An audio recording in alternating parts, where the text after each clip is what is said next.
FSN Radio. It's all about what's next. Go to financialsurvivalnetwork.com and sign up for your free weekly newsletter. You'll also get 3 free reports. The Financial Survival Network. It's all about what's next. Welcome. You are listening to the Financial Survival Network. I'm Kerry Lutz, and it's May 30th, 2017, just after the Memorial Day weekend. So this is a perfect time to hear the message of Mark Bowser. Mark, your noted author, president and CEO of Empowering Enterprises and corporate training expert. Welcome to the show. Well, thank you, Kerry. It's good to be able to be with you today. All right, so first, if you got any questions, comments on this show or others, send us an email to kl@kerrylutz.com. And Mark, we're thrilled to have you on here, looking at your site and looking at the work you've done in the past. Well, today we're talking about avoiding procrastination, and I'm sure you know it well. Your intentions are great. You want to do something, and you just can't do it. You'll put it off for tomorrow, and tomorrow, and tomorrow never comes. So, Mark, what do we do about procrastination? How do you address it? How do you overcome it, or how do you avoid it altogether? Well, Kerry, I think, first of all, your listeners, we all have to understand is that we're not alone. Procrastination happens to the best of us. It happens to all of us. And so that's the first thing. We're not in that unique little realm where we are the loser because we procrastinate. Everybody procrastinates. When I deal with salespeople or I'm dealing with writers, everybody procrastinates. So how do we conquer that? Well, the first thing I think we have to understand is where it comes from. It comes from a fear of the unknown. It's a fear of we're not knowing what to expect if we start this project. We don't know what it's going to look like in the end game. And so I think that's the first biggest part, is understanding that it comes from fear. When I feel that fear, that I always go back to is a quote that Ralph Waldo Emerson had. And he said, "Do the thing you fear, and the death of fear is certain." So in other words, just start. If we just start the project, the book, the whatever it is that you're working on, that begins to take us to that next level. The second thing that I think about is once we start is don't worry about the end game. Yes, I believe, like Dr. Stephen Covey believed, that you have to begin with the end in mind. I'm all about seeing where you're headed and knowing where you're going. But when you start the project, you have to think about the present. And I think about it as living in a now compartment. And what a now compartment is it's kind of like when you think about it, Kerry, is you think about a submarine or you think about a ship, they're separated into compartments. They're watertight compartments. And so that if it's they hit an iceberg, for example, or spring a leak, they can actually close off that compartment and the rest of the ship stays afloat and doesn't go down like the Titanic because they're in a watertight compartment. So I think about a now compartment is that you think about the present. What are you working on right this moment? Don't think too far ahead during the moment, and you keep working towards that. And I think those are the first two things that people have to think about is procrastination is caused by the fear of the unknown, and that keeps us from starting. And if we just start and think about the present, that'll take us a long way right there. Yeah. So stay centered in the present. And I guess it comes down to do it one step at a time. Don't look. So if it's a very complex, long, involved project, or as our Canadian listeners like to say, or Canadian friends, project, you gotta do start with one task at a time. Focus on that rather than getting involved in how hard this thing's going to be? Absolutely, because many times we get caught up in procrastination because we don't know what the end game will look like. We know where we want to go, but we don't know the road to get us there. Well, sometimes it's none of our business to know the road to get us there at the beginning. Sometimes we're going on a road trip and all of a sudden they change the roads on us because of construction. So we have to go a different path. We still know our destination, but the path may change. And so I think all of us, we have to not worry about the path so much because you're not going to know every step of the game at the tip-off. Mm-hmm. Every coach, if they could see with prophecy and see the end game and see what the last 2 minutes was going to look like, they'd win almost every game. But they can't. So they call those timeouts in the middle of the game in order to process what just happened so they can figure out where to go. We have to do the same thing with the project. We just keep playing the game, but we change the courses necessary based on the circumstances that happen during the game. Right. Does that make sense, Kerry? Yeah. So I guess comes down to also, if I could paraphrase you a little bit, it really comes down to the journey, doesn't it? Oh, absolutely. And we're going to spend 99% of our time in that journey. And so procrastination is just something that gets you off the journey. And so if you can stay in the game, then we are a long way further down the path than 99% of the people out there. Most people don't overcome their procrastination, and most people are not as effective as they could be because they get stuck somewhere. Yeah. So it's about being effective, about compartmentalizing, and about focus on where you're at right now rather than worrying about completing the journey. Worry about making the first step. Absolutely. And then I think along the way is where the confidence is built is some certain little tips along the way that we can do. For example, one is today we call it the fake it till you make it. And everybody's heard fake it till you make it. And we think, yeah, that's an old cliche. But that old cliche is based on psychological truth that Dr. William James, who lived about 100 years ago from Harvard, that he developed, which he called the as-if principle. And what they discovered was that there are two things that change our state of mind, the mood that we're in, if you will. One of those is what's called your internal representations, basically the pictures in our mind of how the world is. Like, for example, if I say car, all of us, all your listeners are seeing a car in their head. They're seeing a picture of a car. Probably not the same car. That would be a bit odd, but we're all seeing a picture of a car. It's the way our brain works. That controls your mood. So that's a slower way to do it, but it's one of the ways to do it. For example, if somebody's in a bad mood and somebody comes up to them and says, well, just think happy thoughts, see happy pictures, or go to your happy place is what people will say today. Well, what do we want to do when that happens? We want to smack them because that doesn't work too well. So the second thing that Dr. James discovered that changes your mood, your state of mind, is your physiology or body language. And that's where the act as if or the fake it till you make it comes in. Because they discovered that those two, our physiology and our internal representations, are linked together through what's called a cybernetic loop. If you change one, you change the other. And so what Dr. James discovered was the quickest way to change our mood, to change our mind, to move us forward is to act as if. So when we're dealing with procrastination, we have to act as if we're confident in the project. We have to act as if we know where we're headed. And we've all known those people who are very good at faking it. Well, guess what? They eventually make it because all of a sudden that changes them inside. It changes the pictures they see of themselves, changes the pictures they see in their mind of how the world is, and they begin to act towards that. They begin to move towards that. And there's those old thoughts from Napoleon Hill and some of the other great giants of personal development in terms of where you think about the most, you will go toward. And that's where the as-if principle takes that power. So if we stay in that now compartment, one bite at a time, if you will, and then we have that confidence by acting as if, by acting the way that confident person would act, by acting the way the person who would succeed at that project would act. And it sounds odd. It sounds funny, but it works. So I challenge your audience, give it a try. Don't trust me. Don't trust Dr. James.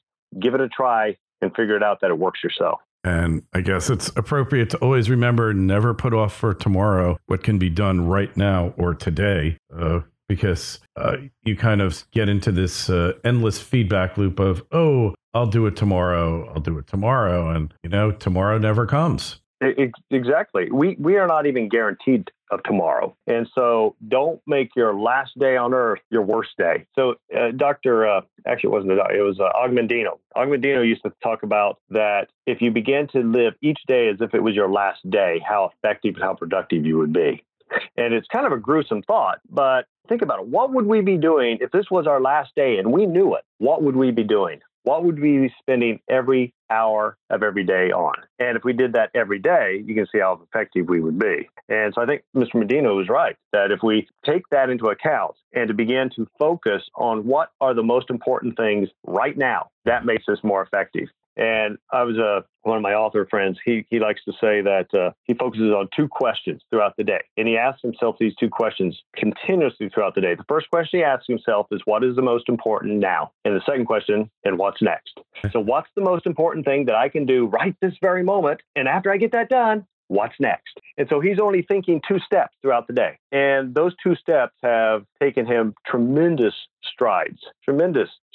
And he's not only an author, as I mentioned, he's a great business manager. He manages a celebrity's career, and he does a fantastic job with both fronts by focusing on those 2 questions. And right there is as simple as it can get to conquering your procrastination. Yeah. Hey, I just am reminded by a quote in the movie Breaker Morant. I don't know if you saw that. It was a great movie about English soldiers and Australian soldiers becoming the scapegoats. But in any event, that's not important. The thing that I remember, and I saw this movie 40 years ago, Breaker Morant, they're leading him off to the gallows or the firing squad. And his last quote was, "Live each day as if it would be your last, for one day you're sure to be right." And, that is a good point. That is a very good point. And we're all being right at least one time in our life. Yeah. Hey, exactly. And, it inspired me because whenever I get bitten by that procrastination bug, and it happens to everyone. I think it is human nature, like you said, but I'll always go back to that quote: live every day as if it would be your last, because one day it's going to be your last. Not a pleasant thought necessarily to think about, but it's just the way it is. But we really need to always keep that in mind, that every day is a gift and it's precious. And I think if you do that, you'll not be in the situation where you're putting stuff off for tomorrow. It's a question of perspective, isn't it? Isn't it, Mark? It is. A lot of it is perspective and choosing not to get stuck. As a writer, and as I have other writers who talk with me about their writing and so forth, is one thing that always comes up is about writer's block. I don't have a lot of writer's block. It's something that myth that you hear out there all the time, is because writer's block is caused by procrastination of not putting anything on the paper, if you will. Put anything down. May not be good, but at least it gives you a starting point. And so I don't think about like writer's block. I don't think about getting stuck in a project. I think about getting something down. Even if it's terrible, you can learn from something that's terrible, and you're further down the road than if you were doing nothing, because you can always revamp. You can always revamp the project. You can always re-edit the book and so forth to make it better. And so blocking is what many times people think about. And when we think about, I don't want to get in a block, whether it's a project block or a writer's block, guess what happens? Well, we get in that block, don't we? Yeah. Because we just put it in our head. It's like that old cliche of the pitcher who's struggling, and the manager goes out to the mound and says, well, whatever you do, don't throw the guy a curveball. Well, what's going in the pitcher's mind is he's winding up. Don't throw a curveball. Don't throw a curveball. Don't throw a curveball. Crap, I just threw a curveball. It's because it's what went in his head the whole time. And one thing that just popped in my head is something you may not know about me, Kerry, is I was a competitive tennis player for many, many years, and really? Played high school tennis, college tennis, and up to the semi-pro level. And I'm thinking about one of the worst matches I ever played was during my college years. And I actually won more games, but lost the match. Now, some of those folks out there who are not tennis fans are thinking, how do you do that? Well, because it's a set. You win 2 out of 3 sets. A set is 6 games. Win by 2. So I could win 6-1 and lose 7-5, 7-5, and I lose the match, win more games. Yeah, anyway, what happened was in that match, and it's still vivid in my mind, is I started pushing the ball instead of hitting it because I started getting afraid of making the mistake. And I think that's what happens with why we procrastinate.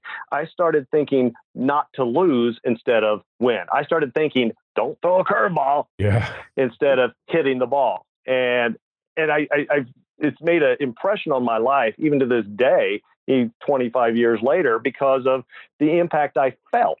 That sickening feeling when you walk off the court and you'll have to look at your coach, and it's kind of like, and the coach is, what's he going to say? What are you going to say? Because you all know what just happened. You pushed the ball and you chose not to win because you chose to try not to lose. And that's always disaster. Yep. Hey, well, and not to get into gambling, but for gamblers, when they get to the point where they're just playing to break even, they're headed for financial ruin. And that's what it is. You have to play to win. You have to be in business to earn a profit, not just to look. It's all about having fun and enjoying it. But if you're not going to make a profit, then don't bother. Exactly. It's my family owns a publishing company that deals primarily in the funeral industry, and I'm a sales expert, as you know, from writing Sales Success with Zig Ziglar and so forth. And so I teach a lot about sales. And I to put something on social media in that industry on sales. And I had some funeral director from, I think he was from Great Britain, started combating with me and all this stuff. Oh, we don't want to sell. We can't sell. We're in the funeral. We don't sell anything. And I'm thinking, man, your business is going to go out of business very, very quickly if you don't think about selling, because he was thinking about not wanting to lose, because he was thinking about that he didn't want to feel bad about making a profit. Yeah. And think about that. If there's any business who's out there concerned that they are being seen, that they're making a profit, well, they might as well just close their doors right now. Because as you just mentioned, Kerry, it's all about making a profit. Can we serve while we make that profit? Absolutely. There's funeral industry, funeral directors. There's every industry in the world that serve. Disney, do they serve people? Yeah. But do they let you into Disney World for free? No. And it's you can do both. You can serve and make a profit at the same time. And I think there's nothing wrong with that. In fact, I think that's the way the free enterprise system works. Absolutely. Absolutely. Couldn't agree with you more. If you're not in it to make a profit, what the heck's the point of all this? Hey, let's get real here.